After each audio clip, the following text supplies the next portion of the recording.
नमस्कार विद्यार्थी मित्रांनो, सुरुवातीला आजच्या व्हिडिओत मी तुमचं स्वागत करतो।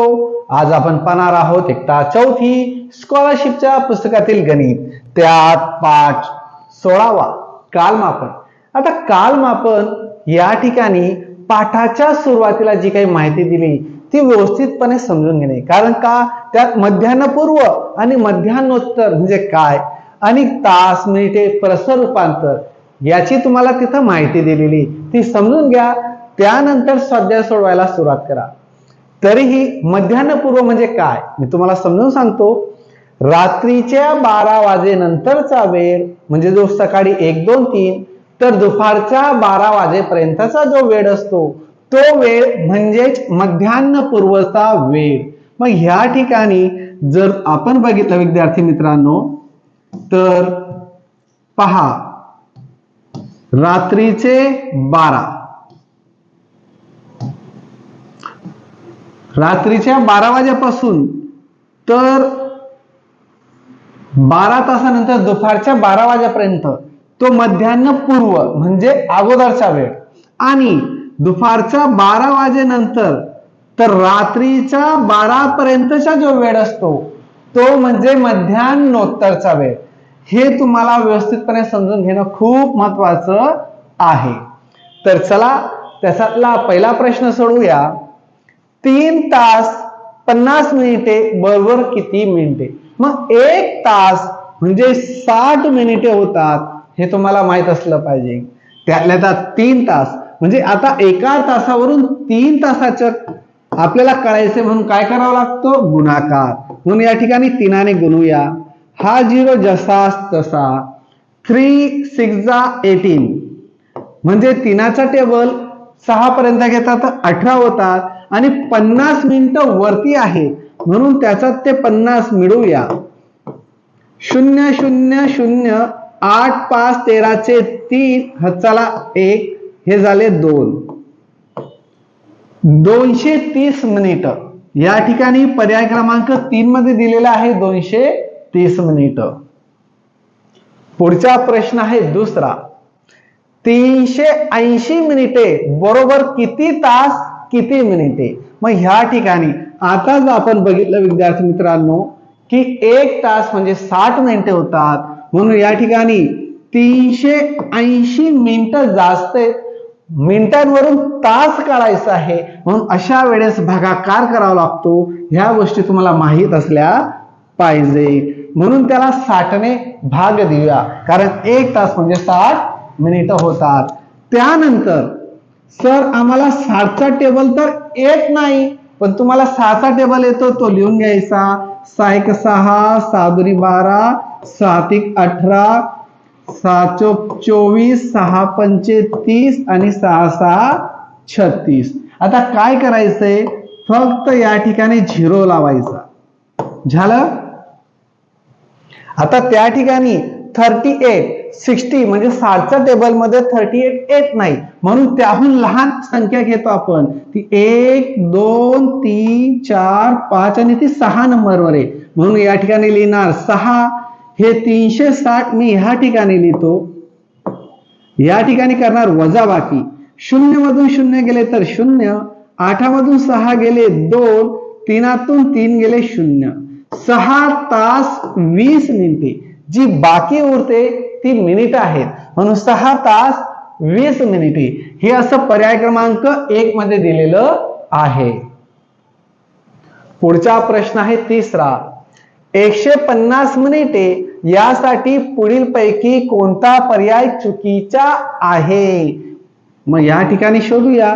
150 मिनिटे म्हणजे काय होतं, किती तास किती मिनिटं, म्हणून त्याला 60 ने भाग देऊया। अगोदर सांगितलं 6 2 120 म्हणजे 6 दुनी 12 घेतले तर 12 फक्त 0 ठेवायचा, 120 होतात। 0 मधून 0 गेला 0, 5तून 2 गेले 3 आणि या ठिकाणी 0 होतो। तुम्हाला माहित आहे 2 तास 30 मिनिटे, ह्या पद्धतीने आपण लिहितो 2 तास 30 मिनिटे। पहिला पर्याय आहे 2.5 तास, तो आहे बरोबर। 2 तास 30 मिनिटे, 2 तास 30 मिनिटे म्हणून हाही बरोबर। हे तर आपण लिहिलेलं आहे जे, म्हणून हाही बरोबर. मग चुकीचं आपल्याला पर्याय क्रमांक 4 मिळणारच आहे. 1 तास 50 मिनिटे. मला सांगा विद्यार्थी मित्रांनो, इथं 150 दिलेलं आहे, मग 100 मिनिटे म्हणजे 1 तास होतो का? नाही. म्हणजे हे काय आहे? चुकलेलं आहे. आणि जे चुकलेलं आहे ते आपल्यासाठी बरोबर, म्हणून पर्याय क्रमांक 4 याचं योग्य उत्तर. पुढचा प्रश्न आहे 4था. तास काटा 4 व 5 मध्ये मिनिट काटा 9 वर आहे, तर किती वाजले? मग ह्या ठिकाणी आपण घड्याळीच्या माध्यमातून समजून घेऊया. पहा विद्यार्थी मित्रांनो, आताच आपण बघितलं, आपल्याला सांगितलं होतं 4 व 5 मध्ये तास काटा ठेवला, मिनिट काटा 9 वर घेतला. आता मला सांगा किती वाजले? 5 वाजायला किती मिनिटं बाकी आहेत? 15 मिनिटं आहेत. म्हणजे 4 वाजून किती मिनिटं झाले? तर इथून इथपर्यंत होतात 30 मिनिटं. हे 10 मिनिटं मिळवले 40, हे 5 मिनिटं मिळवले 45. म्हणजे 4 वाजून 45 मिनिटं होत आहेत. इथं 9 वाजून 25 मिनिटं चुकीचं आहे, येणार नाही. 4 वाजून 45 मिनिटं बरोबर, 4 वाजून 45 मिनिटं. पुढचा प्रश्न पाहूया. 4 वाजून 15 मिनिटे बरोबर यासाठी पुढील पैकी कोणते विधान योग्य होईल? मग 4 तास 15 मिनिटं, 4 वाजून 15 मिनिटं म्हणजे 4 तास 15 मिनिटं बरोबर आहे. 4.25 तास बरोबर, याच पद्धतीने आपण 4.25 तास लिहित असतो, म्हणून हेही बरोबर आहे. 4 आणि पाव तास, मग पाव तास म्हणजे काय? या पद्धतीने लिहितो, 4 भागांपैकी 1 भाग म्हणजे पाव भाग. मग 60 मिनिटांपैकी 15 मिनिटं म्हणजे झाले पाव भाग, म्हणून हेही बरोबर आहे. मग ह्या ठिकाणी अ, ब, क तिघं बरोबर असलेला पर्याय आहे पर्याय क्रमांक 4. अ, ब, क हे तिन्ही बरोबर. पुढचा प्रश्न पाहूया. प्रश्न 6वा. सोबतच्या घड्याळात किती मिनिटांनंतर बरोबर 5:30 वाजतील? किती मिनिटांनंतर? आता या ठिकाणी विद्यार्थी मित्रांनो 4च्या वर आहे, हा मिनिट काढता इथून पूर्ण एक राऊंड, एक चक्कर मारल्यानंतर ह्या ठिकाणी आला तर किती मिनिटं होतील? 60 मिनिटं होतील. आणि हा जो तास काटा आहे तो या ठिकाणी येईल बरोबर. त्याच पद्धतीने आता इथून इथपर्यंत गेले तर हे 10 आणि हे 10 20 मिनिटं होतात. म्हणजे 12वर मोठा काटा गेला तर त्याच्यात 20 मिनिटं आणखी वाढते. त्यानंतर 5:30 मिनिटांसाठी हा काटा इथं येण्यासाठी 30 मिनिटं आपल्याला पुढे जावं लागेल. मग 30 मिनिटं म्हणजे तो काटा कुठे येईल? मोठा काटा 5:30 वर. मग त्यावेळेस हे 30 मिनिटं हे त्या ठिकाणी मिळवूया. आता एकूण किती मिनिटं होतात ते पाहूया. 0 0च्या 0, 6 आणि 2 8, 8 आणि 3 11 होतात. 110 मिनिटे असं दिलेलं आहे पर्याय क्रमांक 2 मध्ये, 110 मिनिटे. पुढचा 7वा प्रश्न. 2.5 तास अधिक पाऊण तास बरोबर किती तास? मग ह्या ठिकाणी तुम्हाला माहित असलं पाहिजे की 2.5 तास कशा पद्धतीने लिहितात. तर 2 तास 30 मिनिटे म्हणजेच 2.5 तास. पाऊण तास मग 60 मिनिटांपैकी 3 भाग म्हणजे काय? पाव भाग कमी, मग तो पाव भाग असतो 45 मिनिटाचा, तो घेतला आपण या ठिकाणी 45 मिनिटं. ह्या ठिकाणी काहीच नाही म्हणून 0. यांची बेरीज करायला सांगितलेली आहे. 0 5 5 होतात, 3 आणि 4 7 होतात, हे 7 लिहिले आणि त्यानंतर 2 आणि 0 2. विद्यार्थी मित्रांनो 2 वाजून 75 मिनिटं होत नाही, कारण 60 मिनिटं म्हणजे 1 तास होतो. म्हणून या ठिकाणी 60 मिनिटं या ठिकाणी वजा करायचे आणि 60 मिनिटं इकडून वजा केले तर ते इकडे तास मध्ये, कारण 1 तास म्हणजे 60 मिनिटं होता, मग तो 1 तास इकडे घेतला, तो असेल प्लस बेरीज आणि इथून करायची ती वजा बाकी. 5तून 0 गेले 5, 7तून 6 गेले 1, 2 आणि 1 3, 3 तास 15 मिनिटे. मग 3.25 तास बरोबर. 3 तास 15 मिनिटं म्हणजे काय? 3.25 तास. पुढचा प्रश्न आहे 8वा. 4 तास 40 मिनिटे अधिक 5 तास 55 मिनिटे बरोबर किती? मागच्या प्रश्नाप्रमाणेच हा प्रश्न आहे विद्यार्थी मित्रांनो.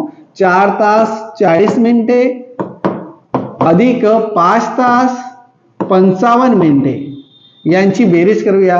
0 आणि 5 5 होतात, 5 आणि 4 9 होतात, त्यानंतर 4 आणि 5 9 होतात. या ठिकाणी 55 मिनिटं होत नाही, म्हणून 60 मिनिटं वजा करूया. इकडनं 60 मिनिटं वजा करतोय म्हणून या ठिकाणी 1 तास मिळवावा लागेल. इथं 1 तास मिळवायचा आणि इथून 60 मिनिटं वजा करायचे. मग ह्या ठिकाणी 0 मधून 5तून 0 गेले तर 5 होतात, 9तून 6 गेले तर 3 होतात, 9 आणि 1 10 होतात. 10 तास 35 मिनिटे. 9 तास नाही, 10 तास 25 मिनिटे नाही, 10 तास 35 मिनिटे. योग्य उत्तर मिळालं पर्याय क्रमांक 4. पुढचा प्रश्न आहे 9वा. एक बस नागपूरहून अमरावतीला 4 तास 20 मिनिटात पोहोचते. परतीच्या प्रवासाला तिला 1 तास जास्त लागतो. तर नागपूरहून अमरावतीला जाऊन येण्यासाठी एकूण किती वेळ प्रवास करावा लागेल? आता जाण्यासाठी तिला जर 4 तास 20 मिनिटं लागतोय त्या बसला, तर ती बस रिटर्न पण त्याने सांगितली की रिटर्न येताना 1 तास तिला जास्त लागतोय, म्हणजे 4 तास 20 मिनिटं तर लागतात, पुन्हा प्लस 1 तास जास्त लागतोय म्हणून तो 1 तासही मिळवा. इथं काहीच नाही म्हणून 0 0. कळलं का तुम्हाला? 4 तास 20 मिनिटं जायला आणि तिकडनं पुन्हा रिटर्न यायला 4 तास 20 मिनिटं, आणि तिकडनं येत असताना 1 तास जास्त लागला म्हणून तो 1 तासही पकडावा लागेल. या ठिकाणी 0, 2 आणि 2 4, 4 आणि 4 8 आणि 1 9, 9 तास 40 मिनिटं. या ठिकाणी 9 तास 40 मिनिटं पर्याय क्रमांक 2. पुढचा प्रश्न आहे 10वा. मध्यान्होत्तर 12 वाजून 5 मिनिटांनी सुरू झालेले मुलांचे नाटक 3 तास 10 मिनिटे चालले तर ते किती वाजता संपेल? सगळ्यात महत्वाचं विद्यार्थी मित्रांनो, मध्यान्होत्तर आणि मध्यान्हपूर्व हे तुम्हाला माहित असलं पाहिजे. मी तुम्हाला सुरुवातीला सांगितलं. म्हणून आता व्हिडिओला लाईक आणि सबस्क्राईब केलं नसेल तर करून ठेवा, म्हणजे येणारे व्हिडिओ तितकेच महत्वाचे ते तुम्हाला मिळत राहतील. पुढचा प्रश्न मध्यान्होत्तर. मध्यान्होत्तर म्हणजे 12 वाजल्यानंतर किती? 12 वाजून 5 मिनिटे. आणि किती तासाला तो? 3 तास 10 मिनिटे, म्हणून ते 3 तास 10 मिनिटे त्याचा मिळवा.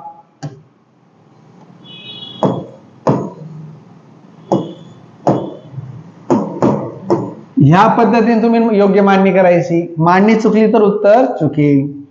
5 आणि 0 5, 1 आणि 0 1, 2 आणि 3 5, हा 1 जसा तसा. 15 वाजून 15 मिनिटं. मग ह्या ठिकाणी पहा विद्यार्थी मित्रांनो, 1 वर काटा आला तो केव्हा? या ठिकाणी 12 नंतर ज्यावेळेस तो 1 वर जाईल तेव्हा 13 वाजतील. 14 वाजले म्हणजे 2 वाजतील आणि 15 वाजले म्हणजे 3 वाजतील. या ठिकाणी 15 वाजलेले आहेत, म्हणजे 15 वाजून 15 मिनिटं म्हणजे 3 वाजून 15 मिनिटं. 3 वाजून 5 मिनिटं नाही, 3:15 बरोबर. 3 वाजून 15 मिनिटं म्हणजे किती होतात? 3:15. म्हणून पर्याय क्रमांक 2 याचं योग्य उत्तर. विद्यार्थी मित्रांनो, व्हिडिओ खूप मोठा होतोय. पालक आपल्याजवळ जास्त वेळ मोबाईल देत नाही, म्हणून राहिलेला उर्वरित भाग जो आहे आपण उद्या पाहणार आहोत भाग 2 मध्ये. धन्यवाद विद्यार्थी मित्रांनो. उद्या भेटूया पुढच्या व्हिडिओमध्ये.